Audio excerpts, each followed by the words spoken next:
Welcome back to the channel. For today's adventure, I'm here riding the legendary trails of the Cannop Cycle Center in the Forest of Dean. Today's a bit special because I've joined a group ride organised by my buddy Gaz from Adventure Trails MTB. There were a great bunch of riders here today and everyone had a laugh. The trails were running really well and there was plenty of awesome riding. Check this out.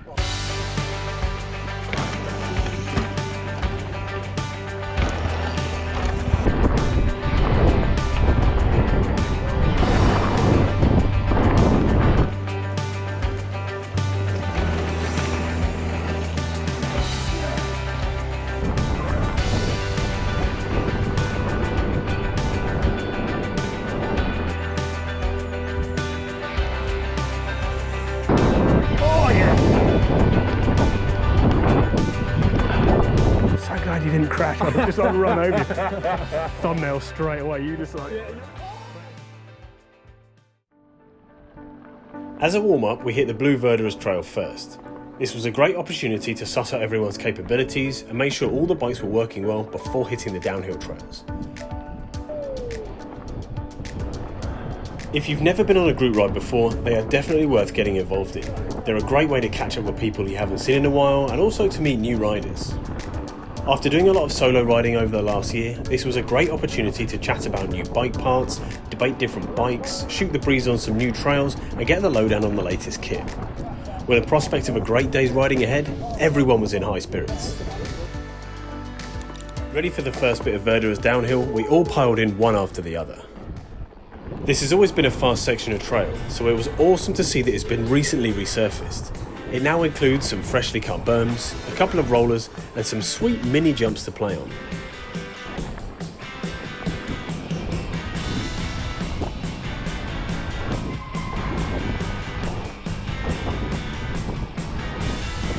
This was a really fun section and it's been drastically improved by this revamp. I was following a couple of capable Groms down this section, but with a clear run you could really generate some speed going down here.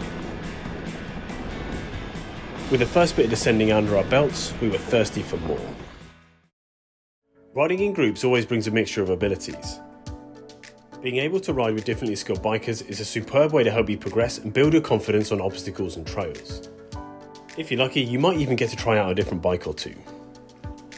On today's ride there was a whole mixture of suspension bikes, hardtails, trail bikes, enduros and even a fat bike.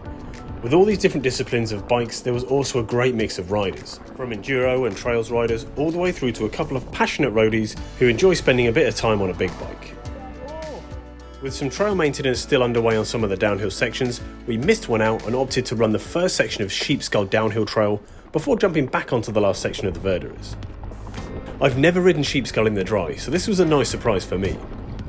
It's a pretty fun trail and it definitely gets you moving, especially after the nice smooth sections we've just been riding on the Vertigos. Oh, this is rootier than I remember.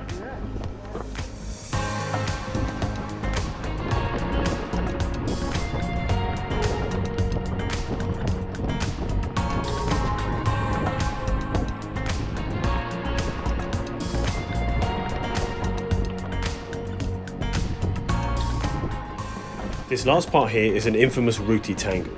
In the wet, this section turns lethal, and most people tend to opt for the high line. In today's dry conditions, it was anything goes. After this spicy interlude, we jump back onto the best section of the Vertigo's trail, called Soup Dragon. If you haven't ridden this section before, you really have to come and give it a try. This is the kind of flow section that all others should be compared against. It's smooth, fun, and fast. Perhaps a little too fast in places. These are fast. These bumps are not jumps. At this speed you need to use them as rollers. If you're getting air off these, you'll end up overshooting by a long way and landing on the next takeoff. That's a game over move right there. There are plenty more places on this section where you can get some airtime. You just have to pick your moments a bit more carefully and watch out for some of the corners. There never seems to be a dull moment on this section. You're constantly weaving around and moving your bike from side to side. You're continually looking ahead for the next feature and getting yourself in the right position. I'd almost managed to catch up with the others in front, just in time for the windy end section. This part of the trail gets really playful and flows amazingly well. With Gaz leading us down and the trail being so smooth, it was an absolute riot.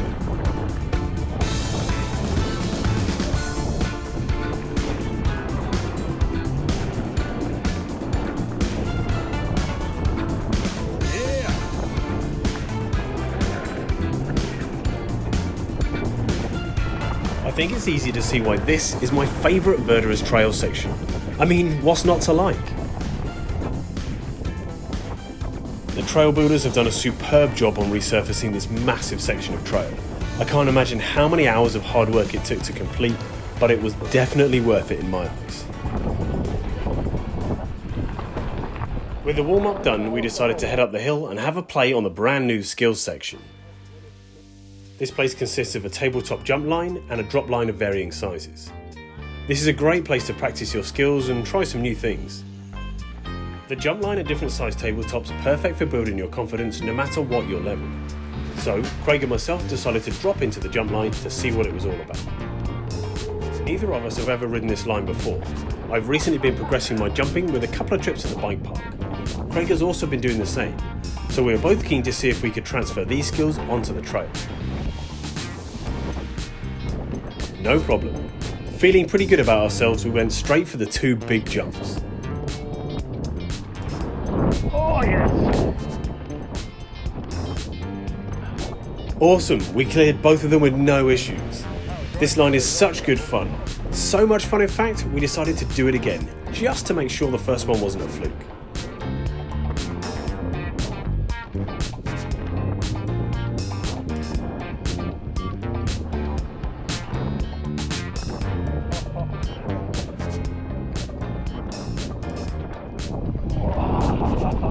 I overshot that by so much. Satisfied that this wasn't a fluke, we all decided to head up to the downhill trails. I was keen to test my newfound jumping confidence on the actual trails, starting with the 4 jumps on ski run. These jumps start at a manageable size and get progressively larger.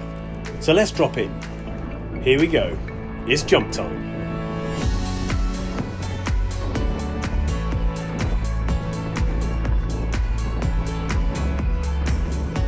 Superb fun, I'll take that.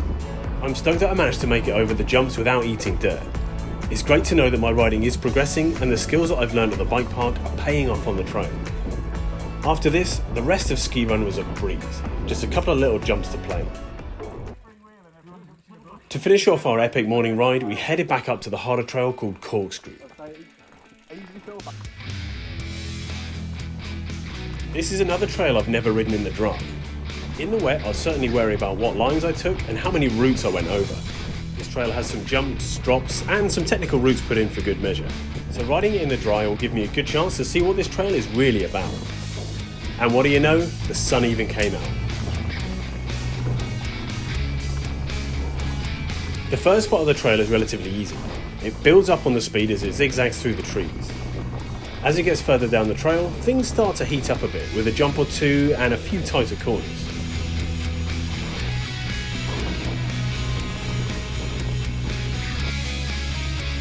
The first section ends with a rather spicy set of drops in quick succession. Then a bit of a rolling drop down to the fire road.